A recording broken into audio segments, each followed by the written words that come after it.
안녕하세요. 현실 주기자입니다. 장이 좀 어떠셨나요? 반등을 크게 할 것으로 보여졌지만 그렇지 못했죠. 미증시가 상승하고 난 다음에 상승한 분에 대해서 선물이 안 좋게 반응하기 때문에, 왜냐하면 우리는 미국장이 끝나고 그 다음 선물을 보면서 투자하는 상황이잖아요. 시간상. 그런 상황에서 미증시 상승에 대한 호재는 시초가에 반영이 되고 그 뒤에 선물에 의해서 조금 흔들리는 상황이었습니다. 말씀드린 대로 윗꼬리를 조심해야 된다고 했는데 윗꼬리는커녕 시초가를 고점으로 해서 하락하는 모습이었습니다. 그리고 지금 카카오 네이버가 이유 없는 급락을 하고 있습니다. 이유야 뭐 만들면 있겠지만 이유 없는 급락으로 보여집니다. 이거는 최근에 상승을 크게 해서 휩싸 구간에 들어간 겁니다. 오늘 휩싸에 대해 설명드리려고 했는데 내일 할게요. 이 주도주들이 흔들리고 있습니다. 그 중에 전기차 관련주는 지금 많이 올라가고 있죠. 2차전지요. 시장이 이대로 무너지는가가 굉장히 궁금한 거죠. 반등은 하는 것 같은데 반등은 못하고, 미증시는 올라가는 것 같은데 한국 증시는 못 올라가고, 이렇게 되면 한국 증시는 이제 조정 단계에 들어가는 거 아닌가 라는 의문이 생기고 있습니다.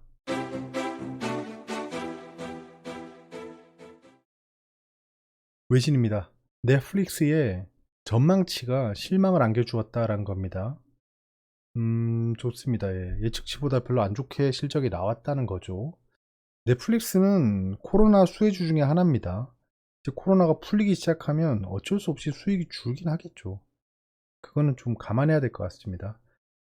미국이 노드스트림, 그 아포지션, 그 얘들이 노드스트림을 반대했어요. 노드스트림은 독일이랑 러시아랑 가스관 연결하는 프로젝트입니다. 그거를 미국에 대한 적대 국가에 대한 제재의 일환으로 반대를 하고 있었어요. 근데 그거를 거둬들인다고 합니다. 약간 국제적인 분쟁이 사라지는 거겠죠. 미국이 집중해야 될 국가는 러시아가 아니에요. 예, 중국이기 때문에 러시아에 대한 칼을 걷어들이는 것으로 보여집니다. 부탁이 확장될 준비를 한다. 회복을. 라는 얘기인데요.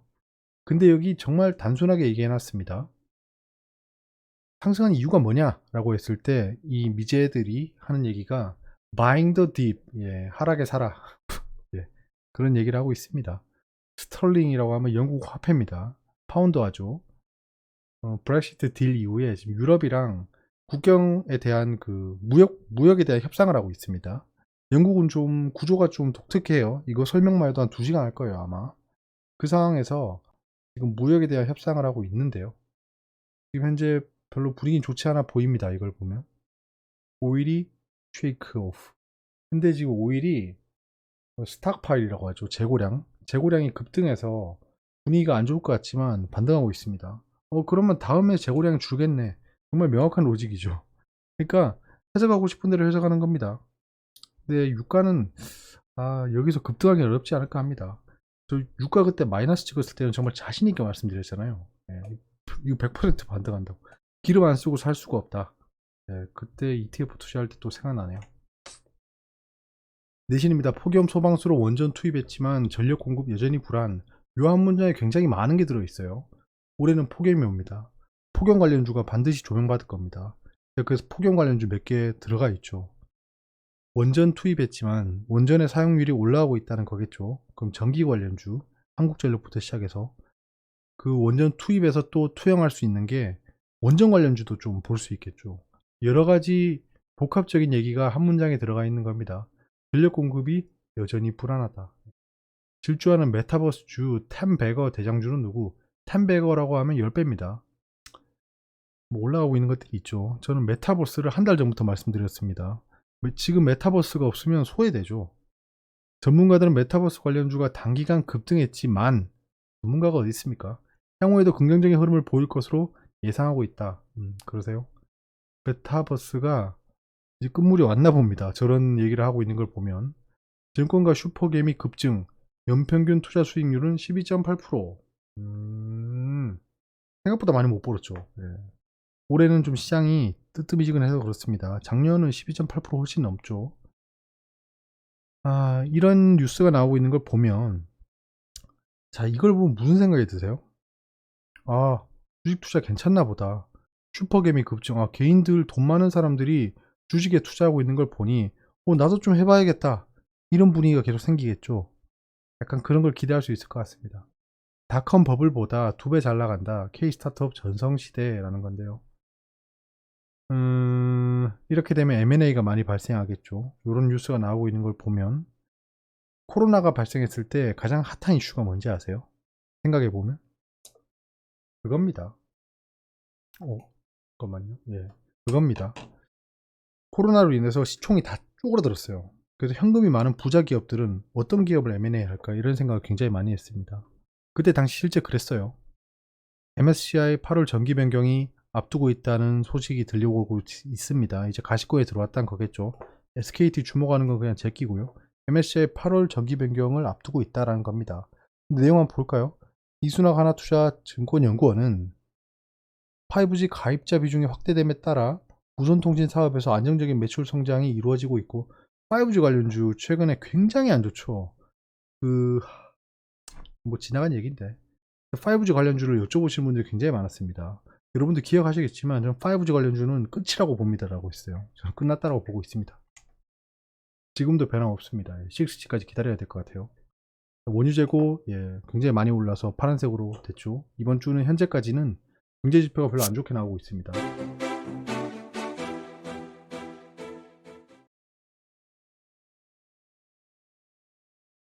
이거 왜 안 되고 있냐? 잠깐만요. 네, 미증시랑 비트코인 반등이 지속되고 있습니다. 제가 우측 창에다가 항상 업비트를 켜놓습니다. 그냥 심심해서 보고 있어요, 방송하면서. 근데 비트코인 관련 가상자산이 지금 크게 반등하고 있죠. 어제 제가 말씀드렸다시피 가상자산은 지금 타이밍에 반등하면 굉장히 나이스한 타이밍이다라고 했습니다. 자, 그러면 제가 드리고 싶은 말씀이 뭐냐? 반등 시작이다가 아닙니다. 이게 낚시일 수도 있다는 생각을 반드시 해야 돼요. 돈 있는 애들이 지금부터 돈 조금만 투자하면 살 수 있죠. 왜냐하면 꽤 장기간 하락했기 때문에 파는 애들이 많이 줄었을 겁니다. 잠깐 좀 물 한 잔만 마실게요. 물 한 잔 마신 김에 여러분들도 몸도 좀 풀고 너무 스마트폰만 들여다보고 계시지 마시고요. 눈이 나빠집니다. 시력이 굉장히 좋은 편이었는데 좀 줄고 있네요. 아무튼 가상자산이 반등할 때 너무 기술적 분석상 나이스한 타이밍에 반등하는 걸 보니 이거 참 생각이 많아지게 하는구나라는 좀 그렇습니다 지금. 일단 그래요. 반등할 타이밍에 반등을 하고 있습니다. 이건 너무 자명했죠. 제가 뭐 잘 보고 이런 게 아닙니다. 당연한 타이밍에 반등하고 있다. 뭐 굳이 뭐 이슈가 있을까요, 저게? 이슈가 있어서 지금 반등하는 걸까요? 그렇지 않습니다. 그리고 미증시가 반등하는 이유는 굳이 말하자면 저가 매수세가 유입되고 있습니다. 이것도 똑같죠. 단기간에 하락을 많이 했으면 팔 사람이 점점 줄어드는 겁니다. 팔 사람이 무한대로 있지는 않겠죠. 뭐 최근에 있는 이슈, 뭐 델타 변이 때문에 증시가 많이 흔들리겠다 또는 여기까지인가 보다라고 파는 애들이 무한대는 아니겠죠. 여기서 한 단계 더 내려간다면 새로운 또 매도자가 탄생하겠지만 지금 단계는 아니다. 여기서 횡보를 한다면 거래량이 점점 줄 것이다. 상승 이후에 조정을 보일 때 거래량이 줄어드는 이유가 있습니다. 기술적 분석상 거래량이 삼각형으로 줄어들죠. 이것도 나중에 설명드릴게요. 오늘자 인어스탁 아무 말 대잔치입니다. 언론 전문가 꼬라지에 어제 말씀드린 거 이어서 제가 얘기하는 거예요. 제가 두 가지 내용을 붙여놨는데요. 저 인땡 스탁은 매일매일 무언가 돈을 받고 정보 시장 현황이나 상승 종목들의 이유를 뿌립니다. 자, 그 중에 가져왔는데요. 여러분들 잠깐 화면 멈추시고 여기 제가 붙여놓은 이 글들에서 어떤 게 아무 말 대잔치인지 한번 생각해 보세요. 저는 바로 말씀드릴게요. 제가 생각하는 아무 말 대잔치입니다. 요 첫 번째, 요건 넘어가는 건데 일단 굳이 보자면 최근 상승세를 지속했던 네이버, 카카오 등 인터넷 대표주는 외국인 기관 동반 순매도 속 하락. 의미 없는 얘기죠. 어떤 의미를 찾아볼 수 있을까요? 폭염 지속 및 전력 대량 우려 등에 최근 시장에서 부각됐던 전력 설비 뭐야 이게? 이것도 아무 말 대잔치네요. 앞에 있는 말들이 의미가 없죠. 국내 코로나19 신규 확진자 이것도 의미 없고요. 자, 여기 제프 베이조스, 아마존 대장이죠. 블루 오리진 우주여행 성공 소식에도 불구하고 우주항공 산업 테마 하락. 이게 저는 이게 아무 말 대잔치라 생각하거든요. 무슨 의미가 있을까요, 저게? 자, 그 다음에 조선 관련주입니다.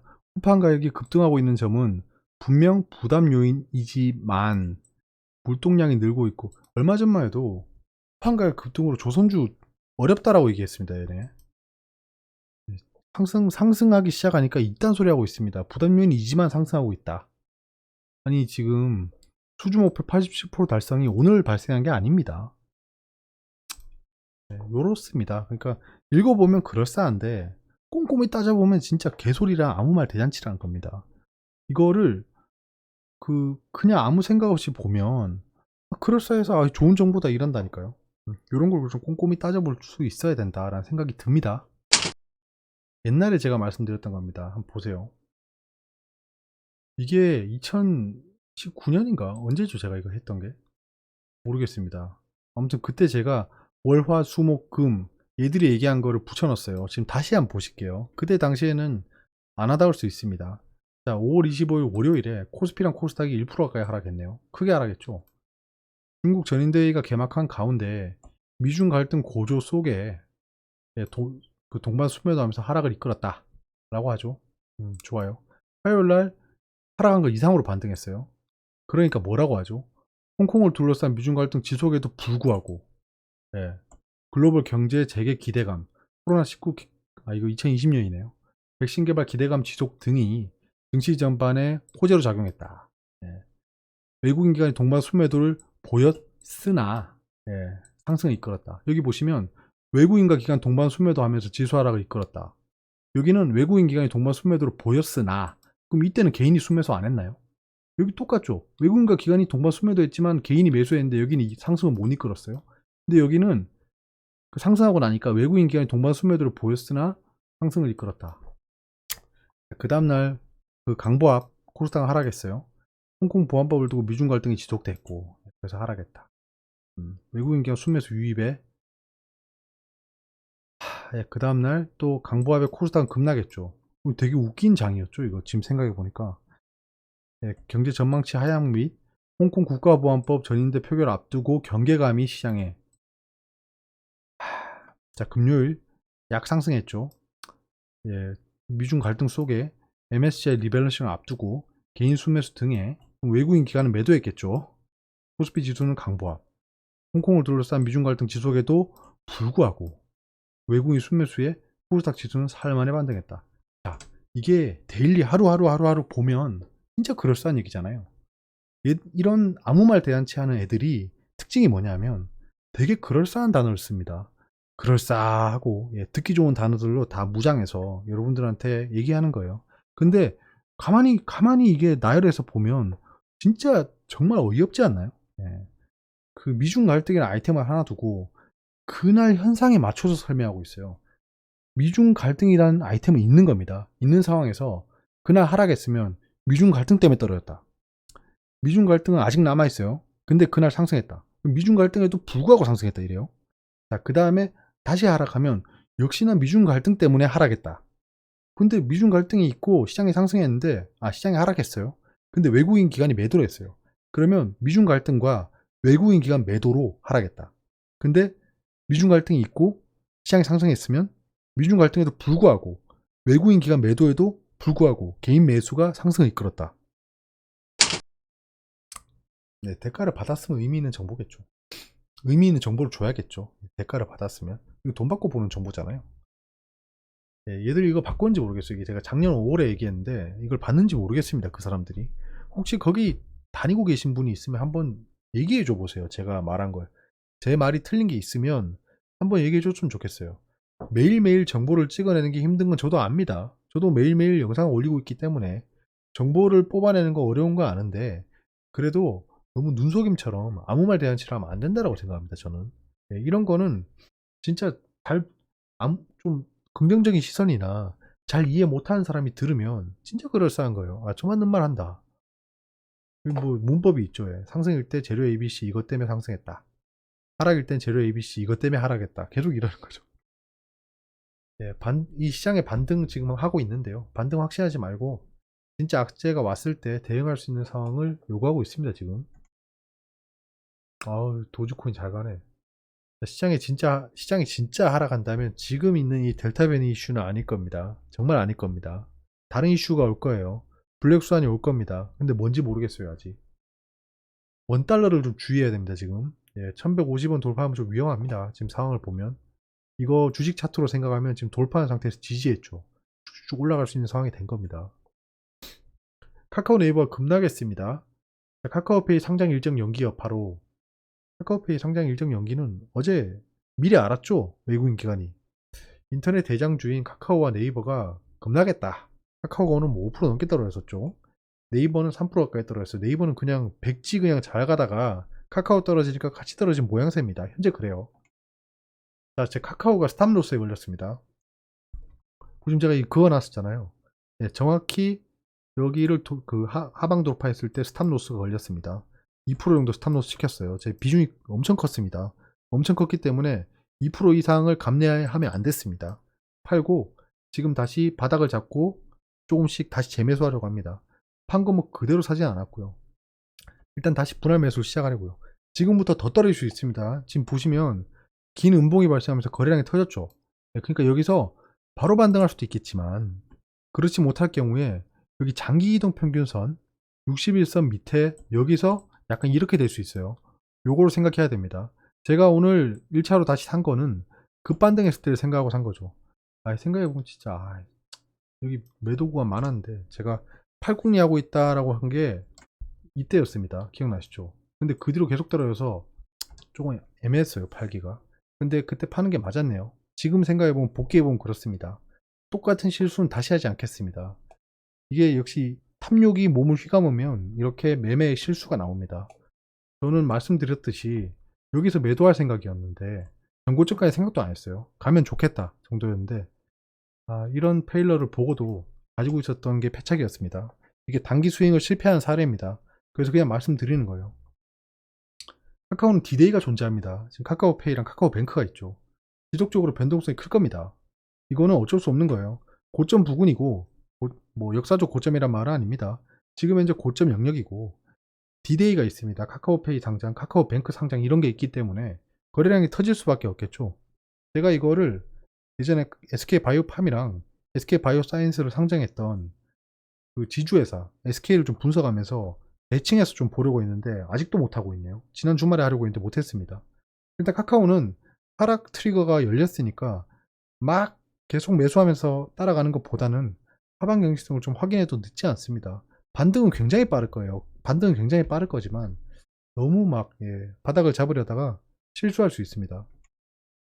중장기적으로 카카오 네이버는 나쁘지 않겠죠. 당연히 나쁘지 않겠죠.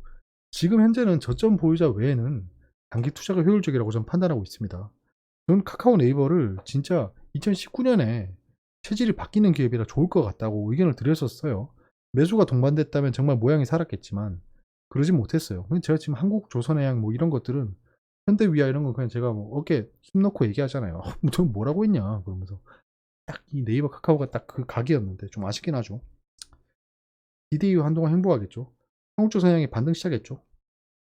한국조선해양 이것도 뭐 그렇죠. 지금 또 이게 또 단기 누구인가를 또 하는 거네요. 이때랑 비슷한 타이밍이라 보여집니다. 저는 제가 그렇게 기다렸던 상황입니다. 120선 밑에서 횡보하면서 여기서 역마리 역경을 찍어야 됩니다. 이렇게 바로 반등한다고 좀 보기 어려울 것 같아요. 역마리 역경을 기대하고 있다. 이건 또 뭡니까? 거래량 터지면서 이렇게 거래량 몰리면서 팔 거 이렇게 왜 올렸죠? 네, 이상한 애들입니다. 이거 제가 한번 그 특집 영상으로 한번 찍어보려고 합니다. 대체 외국인과는 왜 저렇게 행동해요? 약간 이렇게 베트남 레버리지도 반등 시작했죠. 이것도 뭐 근데 이건 좀 다릅니다. 한국조선이랑 좀 다를 것 같은 게 베트남 지수기 때문에 베트남의 그 코로나 확산 델타 변이가 그렇게 막 지속되지는 않겠죠.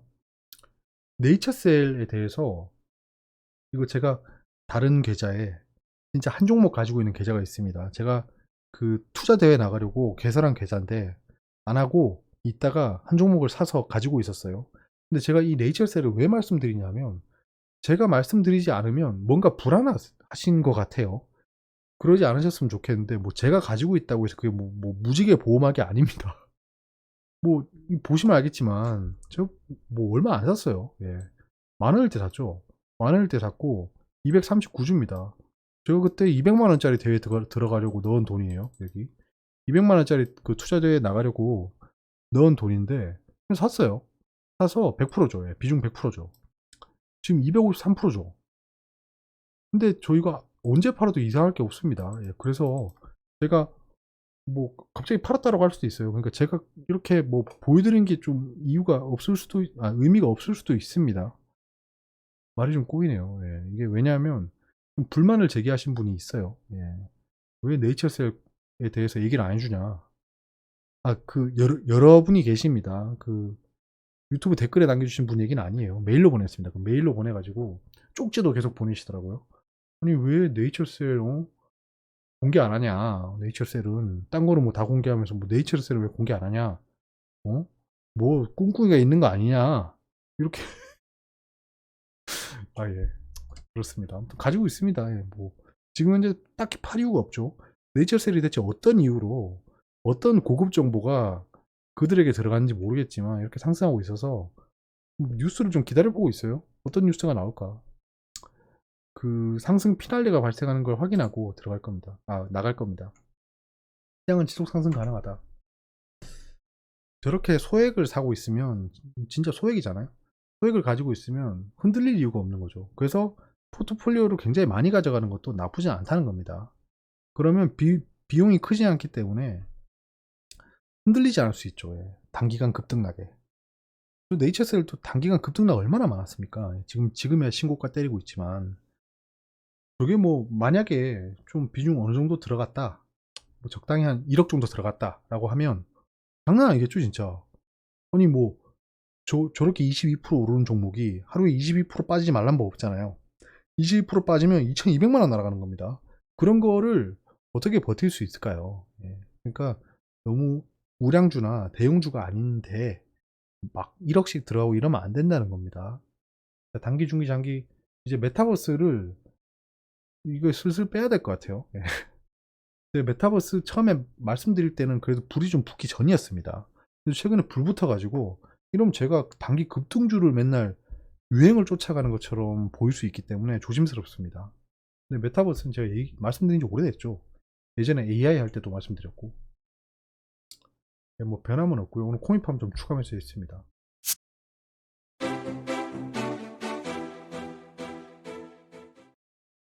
미증시만 보고 넘어갈게요. 오늘은 미증시가 지금 상승 중입니다. 강보합을 넘어서 상승하고 있고요. 그 와중에 한국 MSCI 펀드 지수, 예, 블랙락에서 운영하는 iShare ETF죠. 좀 약간 선행하는 감이 있습니다. 근데 지금 딴 거 다 올라가는데 MSCI 펀드 지수는 떨어지고 있죠. 왜냐? 예, 지금 달러가 상승 중입니다. 아직도 원달러가 상승 중이에요. 한마디로 지금 원이 약세를 보이고 있는 거죠. 자, 지금 보면 금도 그렇고 일단 유가가 지금 굉장히 큰 폭으로 반등하고 있죠. 이건 데드캣 바운스로 보여집니다. 현재는 미국제 10년물도 지금 상승하고 있다는 건 뭐죠? 사람들이 팔고 있다는 겁니다. 위험 자산의 선호도가 올라오고 있다는 거겠죠. 궁금한 게 있으면 댓글로 말씀해 주시고요. 좋은 하루 보내시고요. 감사합니다.